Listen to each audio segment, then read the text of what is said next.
just a little bit of brief history about PHRI, Public Health Research Institute of India. These are our two co-founders, Dr. Karl Krupp and Dr. Purnima Madhavanan. And then, of course, our team consists of admin, research physicians, research assistants, lab team, etc. PHRI has a quadruple aim sort of based on building capacity and performing research, especially these days implementation research, service delivery, which includes education, awareness, screening around a host of reproductive health issues and topics, learning to facilitate learning both locally and globally, and then take all these things together and try to talk to policymakers and impact how things work in our public healthcare system. So broadly, we work on multiple different areas like health education, vaccination, women's health, non-communicable diseases, as well as environmental health. But the focus, of course, for today's talk is going to be women's health and cancer. So this is a little bit of what we do, service, research and training. I'm just going to go through a series of pictures of our work in the community, as well as our work in the clinic. Here, we work on education and awareness programs using peer education, interactive presentations, flip charts, videos, role play, etc. We work on research and service delivery in all of these different areas. Also, like Kavita said, host global scholars, fellowships and internships are done here at PHRI. We have a study abroad program for both undergraduate and high school students. We've also hosted several workshops and symposia on capacity building in research. We have several people from the institute that have been the recipients of multiple honors and awards.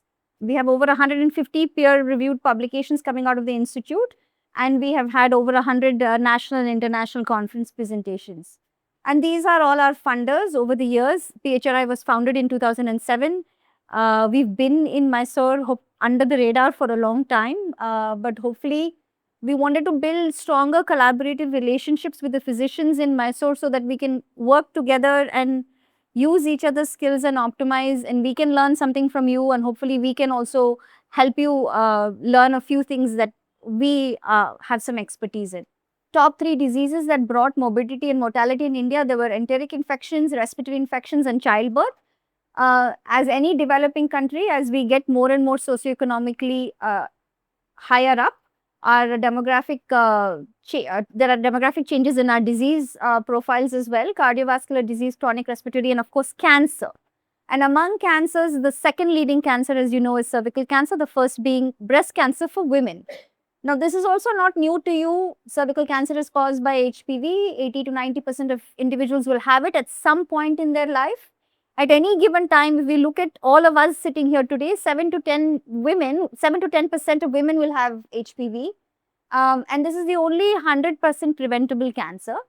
So, and HPV is a precursor for cervical cancer. So, this is something that we all want to join hands with everybody in the community to see what we can do to decrease the cervical cancer prevalence in our district, in our city. If you catch it at the pre-cancer stage, whether it's early or late, the survival is 100%, and it can be treated almost 90 to 95% of the time with a simple 2-minute procedure called thermal ablation. Sometimes it requires something like LEAP. But if we catch it late, but that when it's already become cancer and when it is symptomatic, the survival is actually not 92% in early stage cancer, but by late stage cancer, the survival has dropped to 17%. And as you all know, it bankrupts families, cancer, surgery, radiation, chemotherapy. It's much simpler here, but this is easier said than done. We will all attest to this, all of us clinicians here, that convincing patients to do something preventive, they will go for preventive, they will take their two-wheelers in for maintenance, but they will not do any maintenance or preventive care on themselves. So, we all have to sort of work together to change the culture in our community on bringing and making preventive care more important. Don't wait till you have symptoms, basically. Out of every 1 lakh women, 13 are diagnosed with cervical cancer. Lifetime risk is 1 in 53. There were 1,27,000 new cases and 80,000 deaths, and basically in India, every 8 minutes, a woman will die of cervical cancer. So, by the time we are done with this talk and presentation, approximately 15 to 20 women, depending on how long we take, would have unfortunately died of cervical cancer. What are India's challenges? Well, we have a large screening target population, about 30 to 47 crore eligible women. For vaccination, we have about 7.2 crore eligible girls. If you add in boys as well, that's 14.4 crores. And eventually, hopefully, we will get to gender neutral vaccination. current coverage is dismal. In India, less than 2% for cervical cancer screening and less than 1% for vaccination. And there is a huge cultural aversion to pelvic exam-based screening, which makes it difficult to screen with PAP and VIA.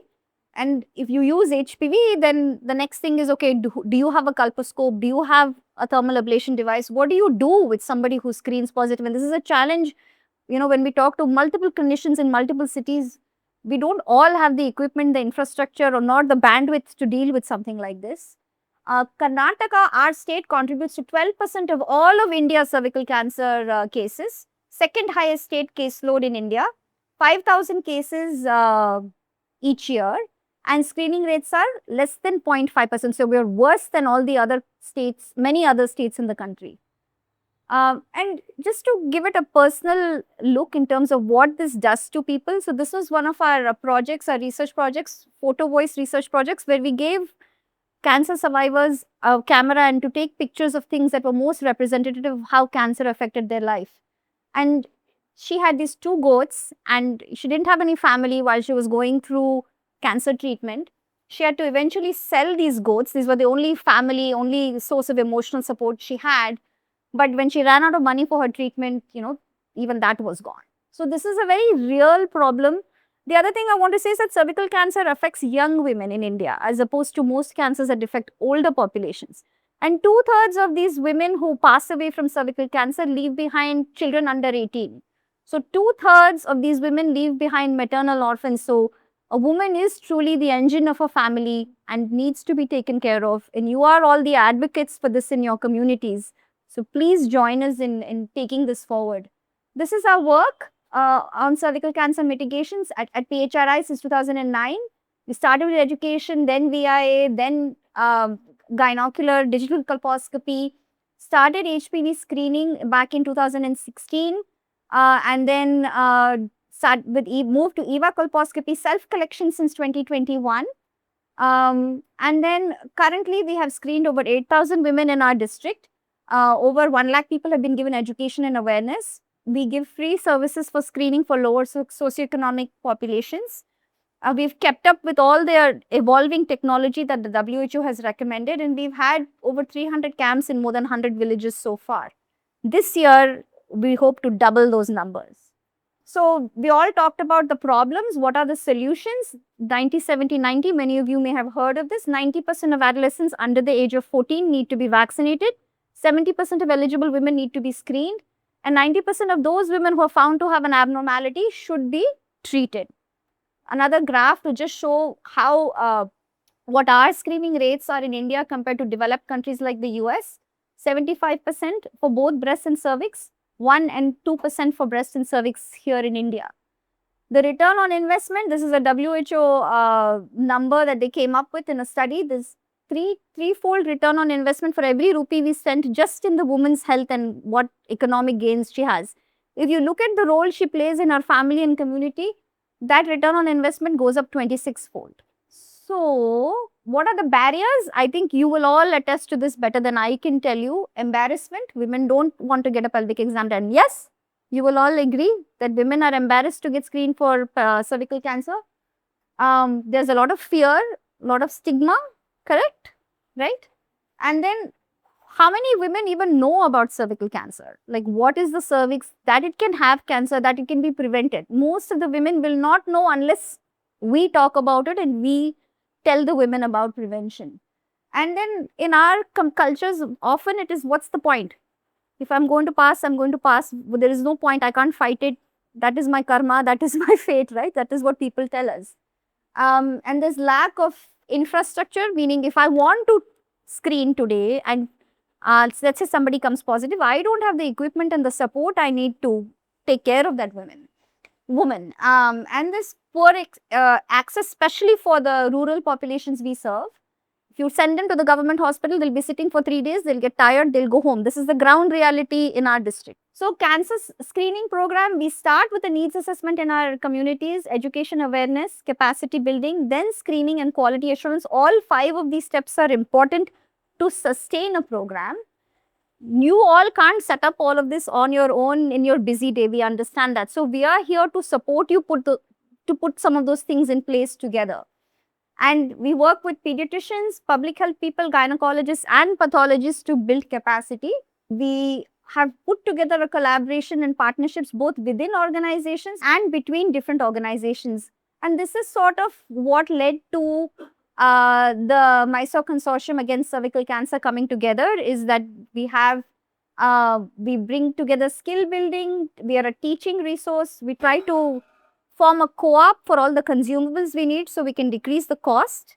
We offer at cost HPV testing here to make it easier for people to get screened. And then anybody who wants to collaborate with research as well.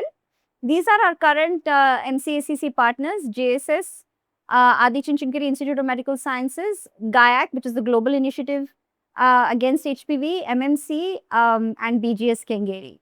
We use the hub and spoke model for screening, where we at this Cervical Cancer Prevention Center here put together a lot of information and aids to make your life easier. So we build a lot of education and awareness materials in the Indian context, some even in Kannada, and we'll show you some of those things today. And we are happy to use, it's all free. We have consents, we have SOPs, we have program guidance. What do you do if this patient is HPV 16? What is her past history? We can help you with all of that. Then we go in, when we do our projects in the villages, we go and contact and consent potential participants. We train ASHA workers in our rural areas to be our ambassadors when we are not there. We go through screening camps with self-collection for HPV DNA. We bring that sample back to our lab and it is processed at our lab. And then if they are negative, they are told 5 years you're good. If you're positive, then you have to come in for colposcopy, and later on you will see our colposcopy center here. And any of you are free to either come use it for free. We will not charge you anything. If you want to come and learn, you're all welcome. If you want to send us your patients, we don't do anything else. We don't deliver babies, we don't do hysterectomies, we don't do infertilities. So we will send the patients back to you. But please screen. Please screen your communities. Don't wait for them to have symptoms. Every patient that walks in, if they are between the ages of 30 and 65, especially if they're between 30 and 50, do them right, do them justice, and offer a screening test. We can tell you when our colposcopy days are. You're welcome to come and look at it. You'll see our colposcope. You're welcome to borrow our thermal ablation device. If you want to do colposcopy but you don't have thermal ablation device, take ours, and treat your patients and send it back. We'll sterilize it. And then we will have routine, regular meetings between pathologists and gynecologists. You're free to present your cases so that it's a mutual learning bit for all of us. We have a MOU with St. John's in Bangalore that has a very good gynae pathologist department. So if you have pathology friends that want to sharpen their skills in learning how to read cervical biopsy slides and pap smears, we can help with that as well. Like I said, we'll have multidisciplinary conferences. And we want to increase our screening to 10,000 women this year. So we're getting there. Those are our screening numbers for February, 562, and March so far we've done 355. We want to expand educational materials for providers and for consumers, for beneficiaries. And then research to help you with your day-to-day problems that you face. Feel free to come and talk to us. This is an issue. This is what our community doesn't get. Can we understand that and help solve that problem a little bit? And of course, we want to promote quality control. So that's a little bit about the consortium.